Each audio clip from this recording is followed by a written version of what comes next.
जय श्री राम। मित्रों, पिछले वीडियो में माता सुनैना के मन की व्यथा को समझा। अभी इस वीडियो में हम जानते हैं कि माता जानकी क्या कर रही हैं। श्री रामचंद्र जी जैसे ही उठकर खड़े होते हैं और वो मन मन में धनुष के पास खड़े होकर, विश्वामित्र के पास खड़े होकर के मन ही मन में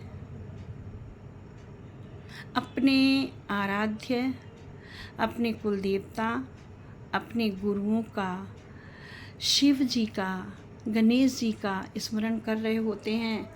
उसी समय सीता जी भी जो हैं वो राम को देख करके हृदय हृदय में, मन मन में विनती करती हैं गणेश जी से कि अपने हे प्रभु, ऐसा कुछ कीजिएगा कि धनुष की गरुता हर जाए। गरुता का मतलब भारीपन।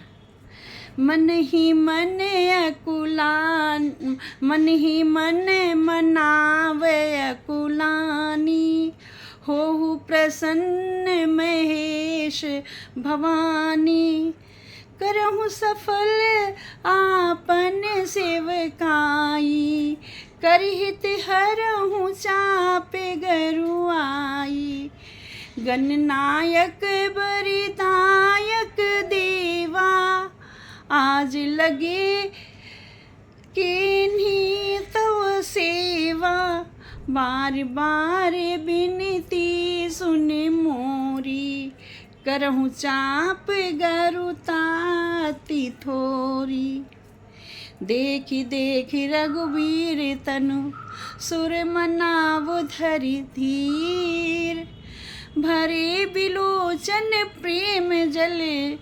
पुलकावली शरीर।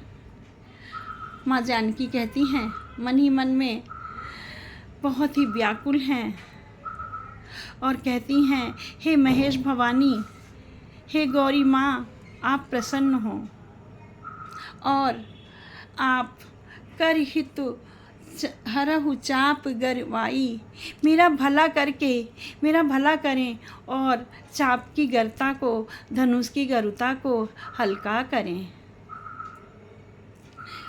फिर करऊँ सफल आपन सेवकाई, मैंने जन्म से लेकर अभी तक आपकी सेवा की है, उस सेवा का फल मुझे दें।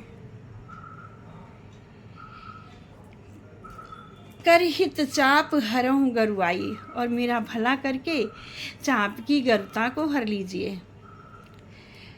इसके बाद वो गणेश जी के मनाती हैं, गणनायक वरदायक देवा, आज लगी किन्हीं तो सेवा। हे गणों के देवता, हे वरदायक देवता, वरदान देने वाले देवता, मैंने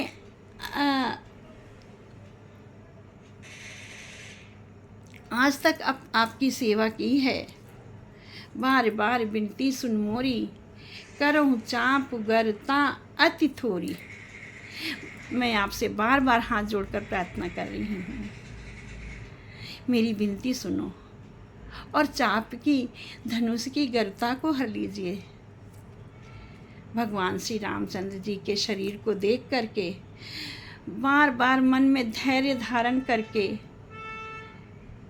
और नेत्रों में जल भर के, पुलक शरीर, मन में अत्यंत खुशी है कि मेरा विवाह हो ही जाएगा इनसे, और ऐसा सकारात्मक विचार रखते हुए वह देवताओं को मना रही हैं। नीक के निरख नयन भर शोभा, पितपन सुमिर बहुत मन क्षोभा। श्री राम जी की सुंदरता को निरख करके बहुत ही खुश हैं, लेकिन दूसरी तरफ जब अपने पिता का प्रण मन में याद आता है कि जो ये धनुआ चाप चढ़ावा, ताके ऊपर जयमाल डरावा, तो जो इस धनुष की प्रत्यंचा को चढ़ा देगा उसी से ब्याह होगा, तो वहाँ पर वो बहुत दुखी हो जाती हैं। आहा तात दारुण हट ठानी, समझत नहीं कछु लाभ न आनी ही। हे पिताजी, हे पिताजी, आपने बहुत ही कठोर प्रतिज्ञा कर दी है। आपको कुछ लाभ हानि समझ में ही नहीं आ रहा है कि इतना भारी धनुष कोई कैसे उठा पाएगा। कुछ भी आपने आगा पीछा सोच कर के कार्य नहीं किया, आपने बस एक प्रतिज्ञा ले ली। तो ऐसा सुन कर के सीता जी मन में बहुत दुखी हो रही हैं। सभी सखियां सीता जी को समझा रही हैं। विधि के भांति धरो ऊर्धीरा, सिरस सुमन कन बेधिय हीरा, सकल सभा कै मति भय बोरी, अब मुहि शंभु चापि गति तोरी। किस भांत में हृदय में धारण करूं। ये सारी सभा जो है वो बहुत भोली बुद्धि वाली है, पागल हो गई है सारी सभा। हे शिव जी के धनुष, अब मुझे तुम्हारा ही सहारा है। निज जड़ता लोगन पर नारी, होई हरौ रघुपति निहारी, अति परिताप सीय मन माही, लव निमेष जुग सय सम नाही। तुम अपनी जड़ता लोगों पर डाल दो और श्री रघुनाथ जी का कोमल शरीर जो है उसको देखकर थोड़े से हल्के हो जाओ। बहुत सुकुमार हैं श्री रामचंद्र जी।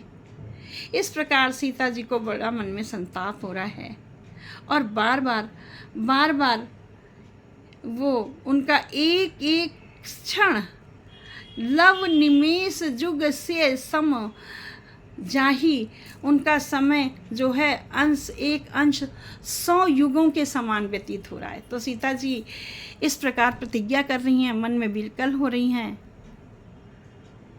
मित्रों, मेरा पहला प्रश्न है कि सीता जी अपने पिता के लिए क्या कह रही हैं दुखी होकर के।